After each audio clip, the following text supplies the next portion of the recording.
नमस्कार साथियों, कैसे हैं आप सभी। स्वागत है आपका आपके अपने YouTube चैनल सुपर 50 क्लास में। तो दोस्तों, मैं हूं आज आपके साथ अनुज गुप्ता।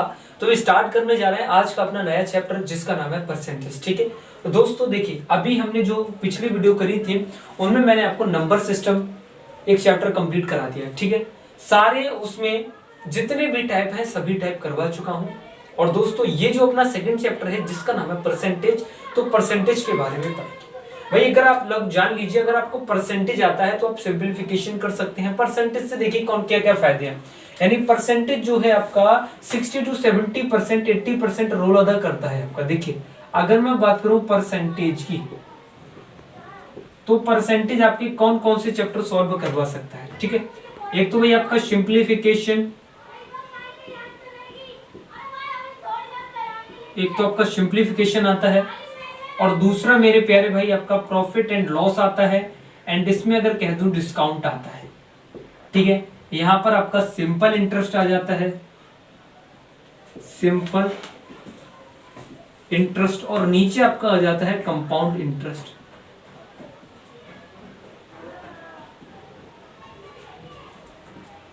ठीक है, ये तो चैप्टर मैंने बेसिक वाले बता दिए, ताकि दोस्तों जितने भी मैंने आपसे कहा, जितने भी हम चैप्टरों को पढ़ते जाएंगे सभी में परसेंटेज का बेहद रोल है भाई। परसेंटेज इसे नहीं आया उसको कुछ नहीं आया भाई। परसेंटेज ऐसा चैप्टर है भाई, कॉमन चैप्टर है आपके कंपटीशन लेवल का। ठीक है ना, तो परसेंटेज को बहुत ध्यानपूर्वक आपको समझना है कि आपका परसेंटेज है क्या, परसेंटेज कैसे निकालते हैं। यहां पर मैं लिख दूंगा कि 1/5 कितना होता है, 1/6 कितना होता है, 1/7 कितना होता है, सारी चीजें लिख दूंगा। मतलब अगर कहने का ये तात्पर्य है मेरा यहाँ पर कि ये जो क्लास होगी अपनी परसेंटेज का बिल्कुल बेसिक क्लास होगी। ठीक है, उसके बाद हम परसेंटेज के क्वेश्चंस लेंगे, बिल्कुल बेसिक से लेंगे, ताकि दोस्तों आपके लिए मजा आए। ठीक है ना, चलिए स्टार्ट करते हैं परसेंटेज के लिए।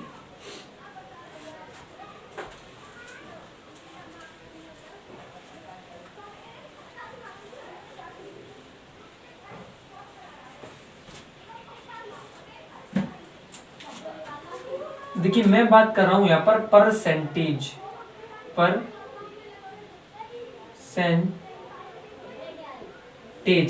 जिसको हम लोग हिंदी में कहते हैं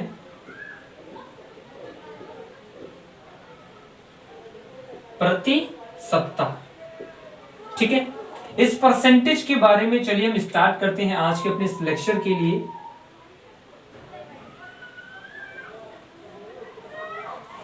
देखिए, अगर मैं बात करूं परसेंटेज की, तो परसेंटेज की डेफिनेशन क्या होती है। बिल्कुल सिंपल वे में इसको हम याद करेंगे कि परसेंटेज की बाबूजी डेफिनेशन क्या होती है। देखिए, अगर मैं बात करूं यहां पर परसेंट, इसको दो भागों में तोड़ लेते हैं, परसेंट। देखिए भाई, अगर मैं बात करूं परसेंटेज की, तो परसेंटेज ये वह भिन्न होती है जिसका हर 100 हो। ठीक है, जिसका हर 100 हो तो वह आपकी परसेंटेज कहलाती है। अगर मेरे प्यार भाई मैंने आपसे सीधी डेफिनेशन आपसे कह दी कि आपको इतना ध्यान रखना है कि जिसका हर 100 हो, जिसका हर 100 हो वह आपकी परसेंटेज कहलाती है। अब आप कहेंगे हर क्या होता है, तो मैं अगर आपको बता दूं, अगर मैं आपके लिए बता दूं, अगर प्यारे भाई मैं आपसे कह दूं कि आपके सामने लिखा है 4/5, तो भाई 4 जो होगा वह हमारा अंश होगा, और जो 5 होगा वह हमारा हर होगा। समझ में आया। दूसरा एग्जांपल समझिए, अगर मैं कह दूं कि 21/40, तो आपसे मैं कह दूंगा कि जो 21 होगा वह हमारा अंश होगा, और 40 जो होगा वह हमारा हर होगा।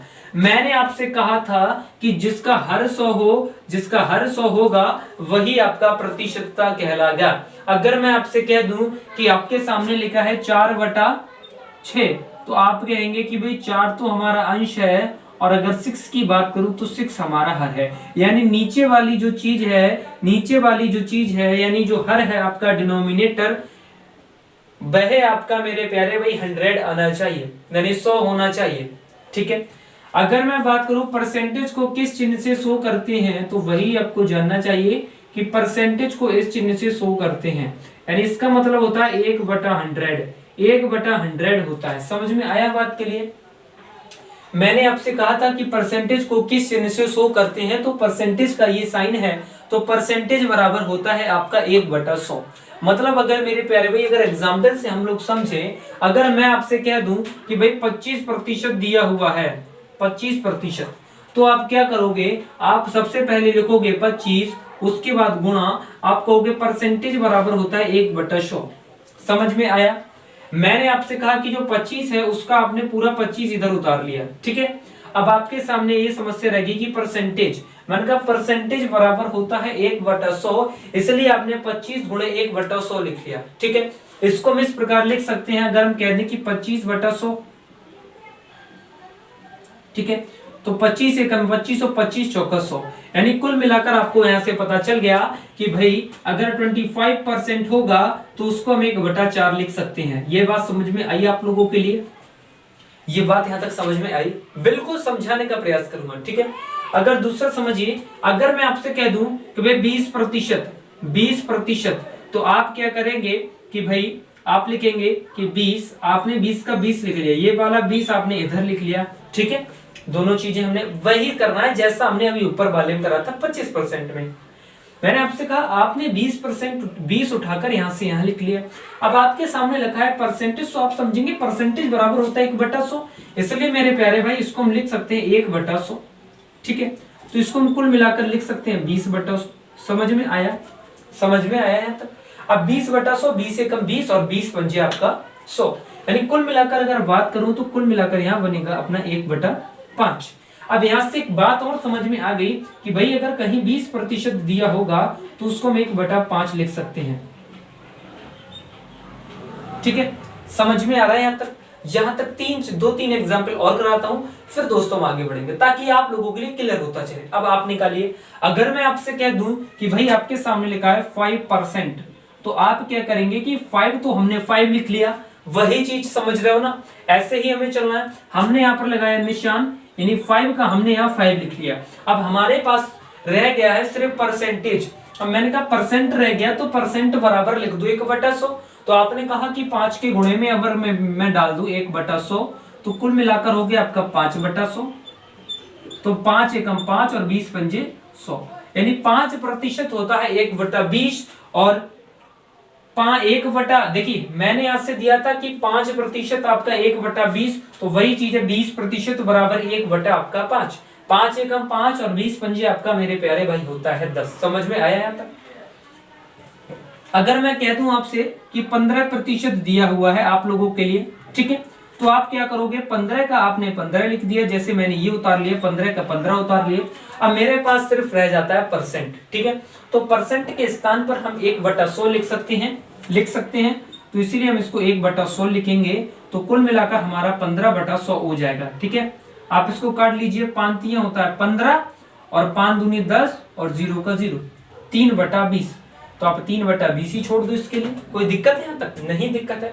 तो दोस्तों ऐसे ही हम सारी चीजों को हल करते चलते हैं कि अगर परसेंटेज हमें दे रखा हो, जैसे 5% दे रखा हो, 10% दे रखा हो, 15% दे रखा हो, 13% दे रखा हो, तो हमें कैसे इसको विन में इसको कैसे कन्वर्ट करना है, ठीक है ना। तो मैंने आपसे परसेंटेज की डेफिनेशन बताई थी कि जिसका हर 100 हो वह हमारा प्रतिशत कहलाता है, ठीक है। और परसेंटेज का भी जितने भी चैप्टर हैं सभी में 70 से 80% इसका रोल है, तो इसको दोस्तों जरूर पढ़िए। परसेंटेज सबसे इंपॉर्टेंट चैप्टर है, अगर परसेंटेज नहीं आता है तो कुछ भी नहीं आता है। तो फटाफट इसके एक स्क्रीनशॉट ले लीजिए। फिर दोस्तों हम उसके बाद करेंगे कि उसके बाद एक टॉपिक नया स्टार्ट करेंगे जो आपको बिल्कुल क्लियरली समझ में आ जाएगा, ठीक है ना।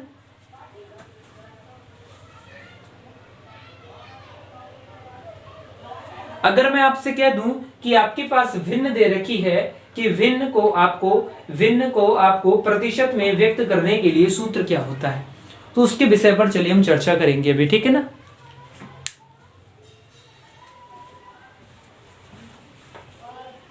चलिए उसको लेते हैं, हम आगे बढ़ाते हैं।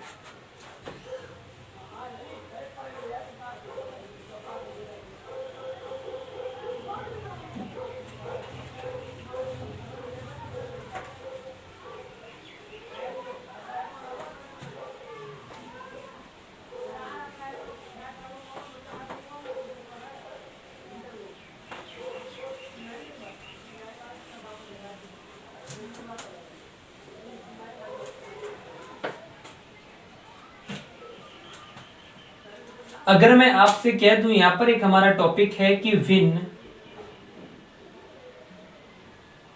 A/V को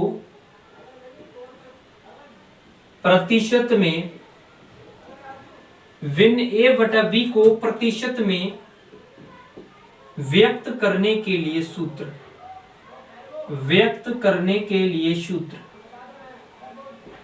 व्यक्त करने के लिए सूत्र। ठीक है, देखिए अगर मेरे प्यारे भाई मैं आपसे कह दूं कि विन आपके सामने A/V दे रखा है, उसको आपको प्रतिशत में व्यक्त करना है, तो प्रतिशत में व्यक्त करने के लिए सूत्र क्या होता है उसके उस विषय पर चलिए हम चर्चा करते हैं। देखिए यहां पर आपका होता है कि A/V बराबर मेरे प्यारे भाई होता है कि A/V गुणा 100, अब बाहर आपने लगा ली यहां से प्रतिशत। आपको इतना ध्यान रखना है, ठीक है ना, इतना आप लोगों को ध्यान रखना है कि आपके सामने अगर दे रखा है कि A/V तो आपको लिखना है A/V गुणा 100 वटा प्रतिशत। अगर देखिए अगर मैं आपसे कह दूं कि आपके सामने 3/4 दे रखा, तो आपको इसको कैसे करना है। मान लीजिए A को मैंने मान लिया 3 और V को मान लिया मैंने 4। आप लोग समझ रहे हैं मेरी बात के लिए। मैंने आपके सामने एक एग्जांपल दिया है कि 3/4, तो 3/4 तो आपके एक भिन्न दे रखी है, जिसमें दोस्तों यहां पर अगर हम देखेंगे इसको कि भाई यहां पर हमारा ऊपर अंश दे रखा है, अंश आपका कौन सा है, अंश आपका 3 है। अगर हम हर की बात करेंगे तो हर आपका 4 है। आप लोग समझ रहे हैं मेरी बात के लिए। मैंने आपसे कहा कि भिन्न आपके पास 3/4 दे रखा है, इसमें आपका जो अंश है वह आपका 3 है और 4 आपका हर है। तो हमने कहा था इसको भी आपको प्रतिशत में व्यक्त करना है, करिए इसको। तो आपने क्या करा, A के स्थान पर A की वैल्यू रख दो और V के स्थान पर V की वैल्यू रख दो, यानी कुछ नहीं रखना है तो आपके सामने भिन्न पूरा का पूरा उठाकर रख दो, गुणा 100 से कर दो तो आपका निकल कर आ जाएगा। देखिए अगर मैं कह दूं कि भाई 3/4 गुणा 100, यही है आपका। मैंने भिन्न पूरी की पूरी उठाकर यहां लिख दी कि 3/4 गुणा 100। मुझे पता होता है 4 से काटते हैं तो 25 बार जाता है, तो 25 की अगर 3 से मल्टीप्लाई करते हैं तो 25 यहाँ होता है 75, यानी 75% हमारा निकल कर आ गया। आप लोग समझ रहे हैं मेरी बात के लिए। मैंने आपसे कहा कि 75% आपका यहां से निकल कर आ गया, ठीक है भाई। अब देखिए, अब मैं अगली बात करता हूं। अगर मैं आपसे कह दूं कि भाई आपका 75% निकल कर आ गया, अगर 3/4 हमारे पास है, 3/4 हमारे पास भिन्न है, तो उसको अगर हम प्रतिशत में व्यक्त करेंगे, उसको प्रतिशत में अगर कन्वर्ट करेंगे तो 3/4 को कितने परसेंट में लिख सकते हैं। तो हमें पता चला अगर 3/4 होगा तो उसको 75% में लिख सकते हैं, क्योंकि 1/4 का तीसरा हिस्सा है ना, 1/4 का तीसरा हिस्सा है, तो वही चीज है। अब देखिए अगर मैं कह दूं कि आपके सामने 2/4 लिखा है, तो आप क्या करोगे कि 2/4 लिखोगे, यहां पर 100 कर दोगे, यहां पर 100 कर दोगे, बाहर परसेंट कर दोगे, तो आप क्या दोगे 25 बार। तो फिर हमने काट दिया, 25 दूनी होता है 50, मतलब 50%। ठीक है। अब देखिए अगला और देखिए, अगर मैं कह दूं 1/4 दे रखा है, तो आप कहोगे 1/4 गुणा 100 कर दो, फिर बाहर परसेंट तो बराबर आपका 25%। यानी जहां आपको 3/4 दिखे, 1/4 का तीसरा भाग मतलब हो गया आपका 75%, 1/4 का दूसरा भाग मतलब 50%, 1/4 का एकवा भाग तो आपका 25%। बिल्कुल समझ में आ रहा है भाई, ठीक है। अब देखिए एक और देते हैं। अगर मैं आपसे कह दूं आपके सामने दे रखा है 0.8, तो आप इसको कैसे लिखोगे। 8 तो आपका ऊपर है, 1 के बाद पॉइंट है, इसलिए 8/10 लिख सकते हैं। इसके लिए तो हम कर सकते हैं 8/10 गुणे में यहां लिख सकते हैं 100 और बाहर लगाते हैं परसेंट। समझ में आया। मतलब 0.8 है, इसलिए हमको 8/10 लिख सकते हैं। अब 8/10 गुणा 100 लगाते हैं। आपको पता है 10 एकम 10, 10 ढाई होता है 100। अब 10 की 8 से मल्टीप्लाई करते हैं, टोटल मिलाकर आ जाता है 80%। ठीक है भाई, कितना आ जाता है 80%। यहां तक समझ में आ रहा है तो फटाफट इसका उतार लीजिए, ठीक है। अब दोस्तों इतना चीज तो आप लोगों के लिए समझ में आ गया, ठीक। तो सारी चीजें भाई क्लियर हो रही हैं, ठीक है। तो दोस्तों आज की इस क्लास में यहीं पर समाप्त करते हैं। ये अपनी थी बेसिक क्लास, और जो नेक्स्ट वीडियो लेकर आएंगे उसमें आपको बताएंगे परसेंटेज की 1/5 का कितना लिख सकते हैं, 1/4 का कितना लिख सकते हैं, और इसको लिखने के साथ ही साथ दोस्तों हम क्या करेंगे, कुछ क्वेश्चनों को भी सॉल्व करेंगे, ठीक है। अब ताकि क्वेश्चनों की प्रैक्टिस करेंगे बिल्कुल बेसिक वाली, यानी 20 का 50% कितना है, 20 का 40 का 30% कितना है। तो ऐसे क्वेश्चनों को 5-6 क्वेश्चनों को हम लगाएंगे और उसको भी करेंगे, ताकि दोस्तों आपको एक एक पॉइंट क्लियर हो जाए। तो दोस्तों आज की की वीडियो बस इतना ही, मिलते हैं नेक्स्ट वीडियो में साथ, इसी के साथ बहुत बहुत धन्यवाद, थैंक यू, जय हिंद।